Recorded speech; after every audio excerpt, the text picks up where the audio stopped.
Hey, what's up, guys? Welcome to Q&A, the show where I take your questions from YouTube and answer them here in video format. A lot to talk about, a big game coming up against the Tennessee Titans this weekend. And if you want to live chat with me during that big game, you know what to do. You got to download the Flick app, F-L-I-C-K. Put that in your app store, search. You'll find the Flick app. Once you download it, search for the Dog Chat, D-A-W-G-C-H-A-T, Flick community.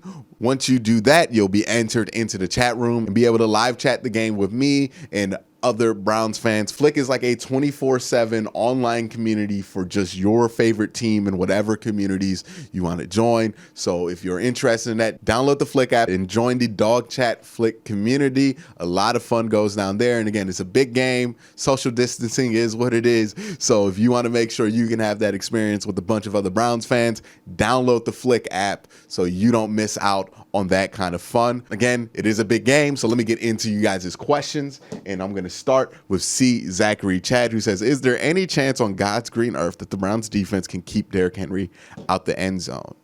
I think there's a better chance than a lot of people are giving this defense credit for. Not because the defense has shown up against the run consistently, but the type of running plays that this defense has shown up against consistently are the exact type of running plays that Derrick Henry thrives off of, which are these outside zone stretch plays and toss plays that the Titans like to do. The Browns have actually been fairly consistent on being able to stop those things. Also, screen plays they've been really good at. So I actually think the Browns stand a better chance against Derrick Henry than most people. That being said, he's probably going to have a good game. I would anticipate 100 yards, maybe a couple of touchdowns. But the good news is Derrick Henry can go off. You can still beat the Titans if Derrick Henry goes off. That's the quietest kept truth about the Titans. It's about time of possession with them. Cincinnati did not stop Derrick Henry. They still beat him. They didn't even stop A.J. Brown. They still beat them. Same thing goes for the Colts when they beat them. So I think the Browns have a better chance to stop the run than most people are given credit for. But also, if they don't, I don't really think it's the end of the world for this game. The next question comes from Pan Gas, who says, hey, Q, talking about a signature win with the Titans, considering the Bengals won at Tennessee with Burrow having 250 yards, 2 touchdowns, solid game. Do you see Baker doing something similar with that and controlling the pace of the game? Having said that, without Ward and Ronnie, how many points do we need to score to overcome their heavy scoring running game? Yeah, I think the Browns probably need to score somewhere between 31 and 40 points. That'd probably be a safe spot to win this game. And I think the Browns can do that. With Ward and Ronnie Harrison being out, that makes me wonder about this team's ability to stop the outside zone, even though they've done it consistently. But those two players have been a huge part in that, along with Myles Garrett and Olivier Vernon. So it's going to be interesting to see if that holds up. But if it does, then the Browns still, again, they stand a very good chance here. Next question comes from Corey Clayton, who says, what is more important, if we can get our running game going fast or if they can get theirs going? I think it's definitely going to be about if the Browns can get their running game going fast. For whatever reason, the Titans have had a history this season of being able to get the run game going, but not winning time of possession battles. I don't know how that happens. I don't know why that happens. Maybe he breaks a lot of long ones, but doesn't really do a lot of the 5-7 yard chunks that really kill time of possession like Josh Jacobs did against the Browns. Maybe that's the case, but it seems like either if Tennessee gets their run game going or doesn't, that's not really the determining factor in if the Titans are going to win the game. But for the Browns, we know that Nick Chubb and Kareem Hunt are the masters of the 10-yard chunk run. And those things may help you greatly when it comes to time of possession battles. And that's what the Browns need to do. They need to win the time of possession battle. So yeah, if they can get their run game going just by the nature of how much time their run game tends to take off the clock, that's going to be massively important and more important for the Titans, who, since they do run a lot of outside runs, a lot of those runs end on the sidelines, which stops the clock. For the Browns, they don't really have that same issue. They can run up the middle and up the gut a lot better, so that's going to kill more clock. So it's more important for the Browns to get their run game going, because if that happens, I think they can definitely win the time of possession battle. You win the time of possession battle, more than likely you beat Tennessee, regardless of what they do on offense. The next question comes from Marino V, who says, do we have the same kind of magic the Bengals had when they beat Tennessee? Or does it look like Ward will play now? His status is moved from out to questionable. If Ward plays, that'd be huge, but I'm not going to anticipate he's going to do that unless I hear like a report. And again, I'm recording this video Friday morning, so if that changes, let me know. But I don't think Ward's going to play. But when you're talking about the magic that the Bengals used against the Titans, there was no magic. The fact is that the Titans did not pressure Joe Burrow, and Joe Burrow was able to sit back there and kill them when it came to time of possession, because he was able to get all the throws that he wanted. He was able to wait for the Titans to be overly aggressive in that zone and take advantage of certain spots here or there and really squeeze that clock out to win that game. I think the Browns can do the same thing here. And the good news is that the Bengals have a terrible offensive line. They were able to do that. The Browns have the best pass blocking offensive line in football. And the Titans don't have Jadeveon Clowney. He's out. He's on IR. So the Browns have a very good chance of being able to protect up front and just be patient in the passing game and find Jarvis Landry and find Rashard Higgins in some of these soft spots in these zones. And I think that's the magic, right? If you want to beat the Titans, that's the magic. And the Browns are kind of well equipped to take advantage of that. Next question comes from Philip Buffa, who says, what are your thoughts on Kadero Hodge saying in a Zoom call, I don't think the Titans are a super team? If that is something the Titans might use for motivation to fuel this game, I agree. Kadero Hodge, the Titans aren't a super team, but they can beat us. But sometimes it's best to keep those things unsaid. No need to have fuel to the fire. Hashtag bot squad. Oh, I'm not a fan of these takes where it's like, oh, well, you're gonna light the Titans up and they're gonna come out extra motivated. The fact of the matter is that the Titans need to win this game to keep their hold on the division, and if they fall into the wild card, to keep their spot in the playoffs. Same thing for the Browns. The ideal that something Kadero Hodge said in a Zoom call is going to add more fuel to that game than that already is kind of ridiculous at this point, right? Both teams need this game to get to the playoffs. That's all the fuel to the fire that you need in this game. It is a big game. It is the marquee 1 o'clock game. There is no catching the Titans off guard. And I think sometimes Browns fans fall into the same old patterns when it comes to cheering for the Browns, but this is not a 6-10 Browns team trying to sneak a win out against a vastly superior Titans team. These are two 8-3 football teams that are battling it out for their spot in the AFC playoffs.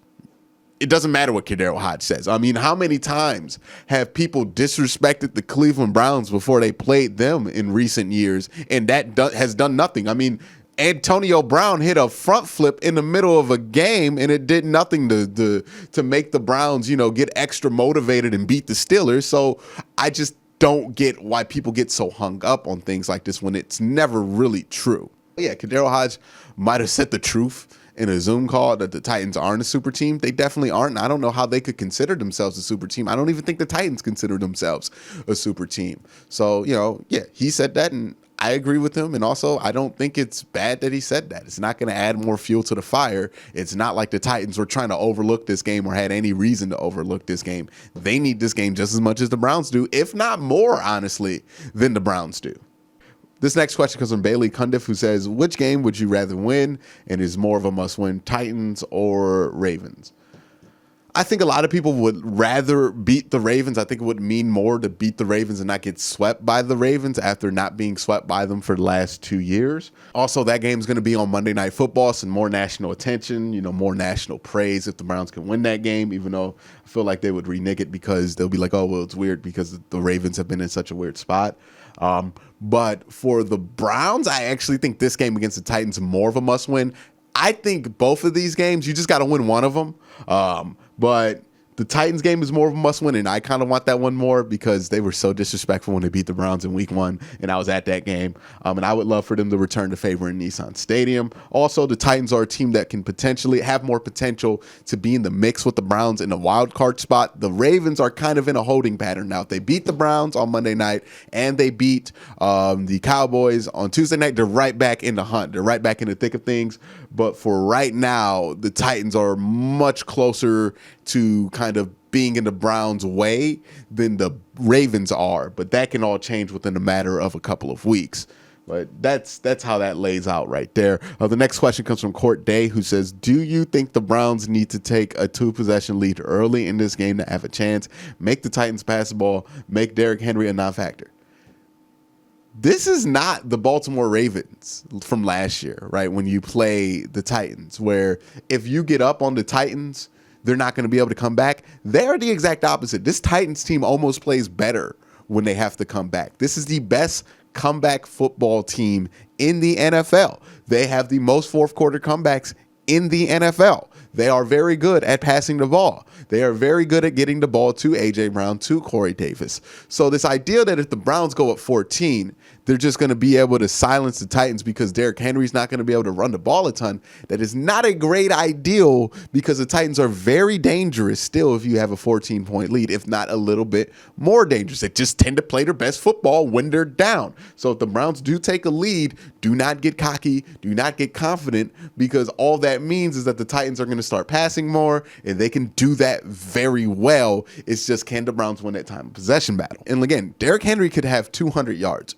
You can still beat the Titans and win time of possession. I know it sounds crazy, but that's just been the reality with the Titans all season because of how they get their yards in the running game. So shutting down Derrick Henry is not going to be the end of this football game, or getting the Titans to not be able to run the ball is not going to be the end of this football game. The Titans can throw the ball. They can run the ball well. They are a very well-rounded team. It's just the Browns need to do on the offensive side of the ball their part and be able to dominate time of possession. That's the real kicker in this game. Next question comes from Tilted, who says, give us your over or unders and reasons for the picks. Garrett, 1.5 sacks. I don't think he's going to get 2 sacks. I think that's a little ambitious for him coming off of the protocol. We'll see. Some guys have come off that protocol and not been the same for a few weeks, so I wouldn't expect Garrett to. Chubb and Hunt combined for 75 yards. I would take the over on that. Baker, 250 yards passing. I'm going to cautiously take the over on that. And offensive touchdowns, 2.5. I would definitely take the over on that because I think the Browns are going to be able to move the ball offensively, and I think Baker's going to be able to do a little bit against this Titans passing defense because of the lack of pass rush that I think the Titans won't be able to. Next question comes from JD Hasselbart, who says, do you think the defense will be able to get better consistent pressure than they did last week now that Miles is back? Yes, yeah. And do you think they will be able to stop Derrick Henry? Thank you for the awesome content. Love your vids. I think it's going to be interesting, right? Do the Titans counter with the Browns' ability to stop the outside run with going a lot of inside zone traps? And is that something that's going to hurt the Browns? Are the Browns going to be able to stop it if they go there? If they don't put Derrick Henry in the best position possible for him to succeed, because the Browns are actually well equipped to stop that, will Derrick Henry be able to adjust and excel in that other area? I have no idea what the answer to that question is. But again, I've said this multiple times in this video. I'll continue to say it. Derrick Henry going off is not the end of this football game. If Derrick Henry goes off, the Browns can still win this game. And I would anticipate Derrick Henry's probably going to have 100 yards. I anticipate he's probably going to have a couple of chunk plays. But again, it's about where those happen and how much time those plays and drives take off the clock. Because if they don't take a ton of time off the clock, you can still win time possession. You win time possession, you can beat the Titans. That's it for this week's questions. Thank you guys for asking them. And again, guys, have a great day. Have a good night.